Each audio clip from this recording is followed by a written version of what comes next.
Hey everyone. Just wanted to send a personal message to thank you all for your words of encouragement and well wishes and blah blah blah on Facebook and your private messages. And yeah, I'm slowly bouncing back, I think.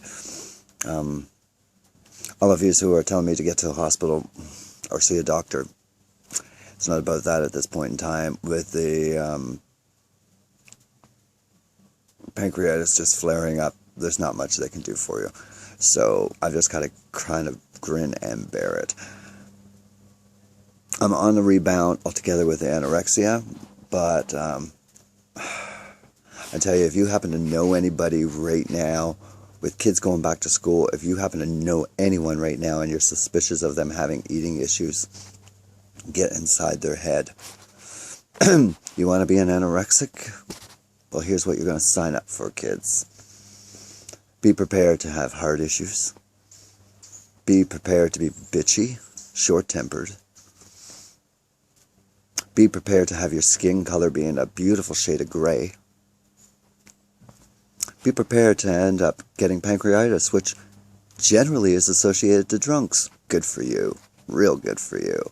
Because everybody's going to think now you've got a booze or drinking disorder. It's not that.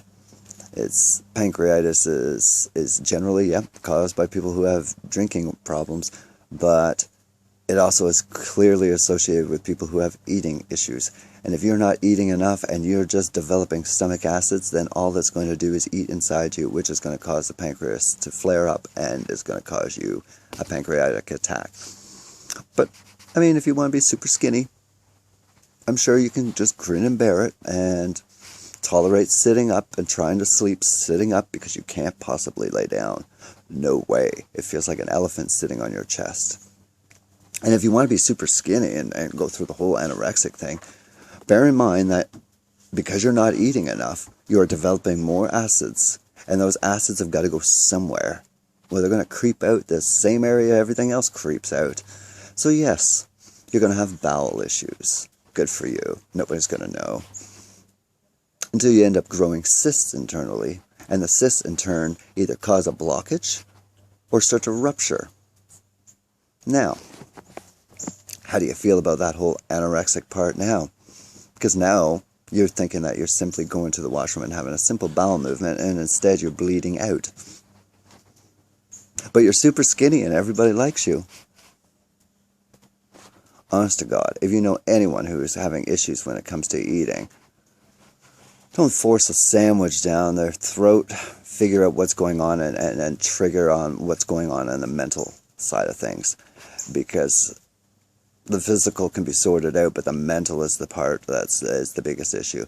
I have to say that I'm absolutely on a rebound and recovery for the anorexia. And strangely enough, I was going to do a video this week.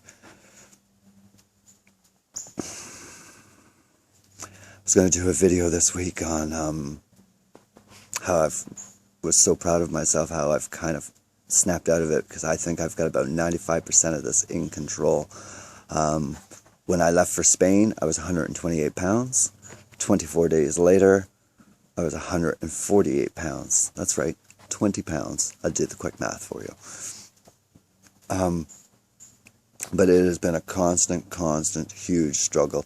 And this pancreatitis attack right now, I have no idea where it came from because I've done nothing to incite it in terms of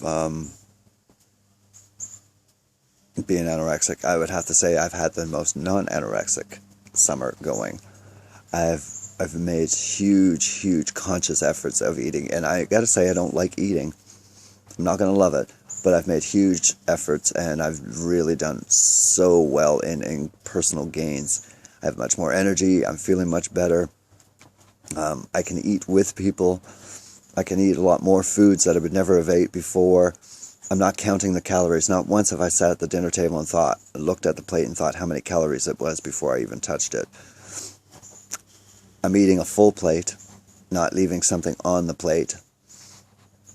So I've personally done really, really well. Unfortunately, I just, I'm paying the price for something I've done before, not something I'm doing now.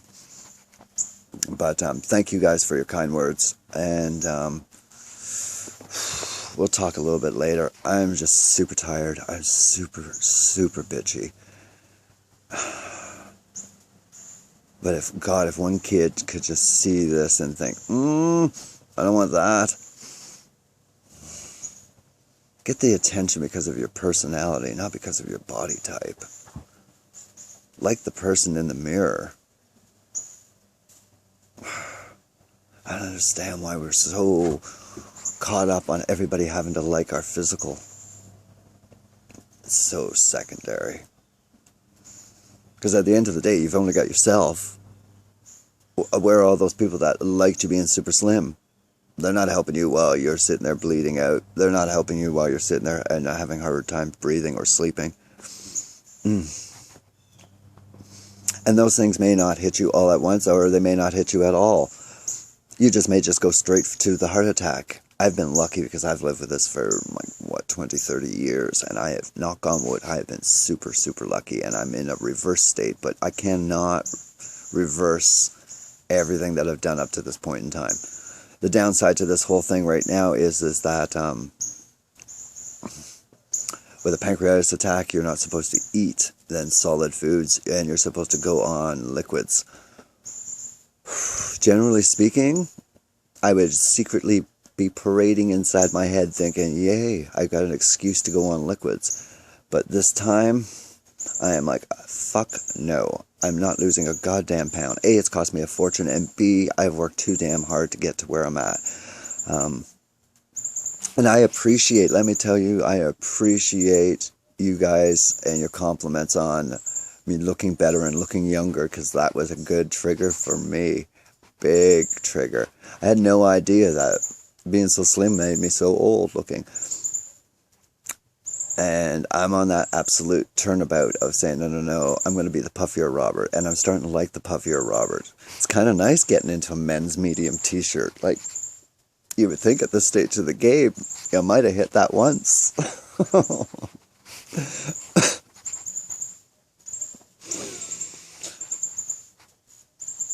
Anyways, thank you all, and I'll be in touch. Bye for now.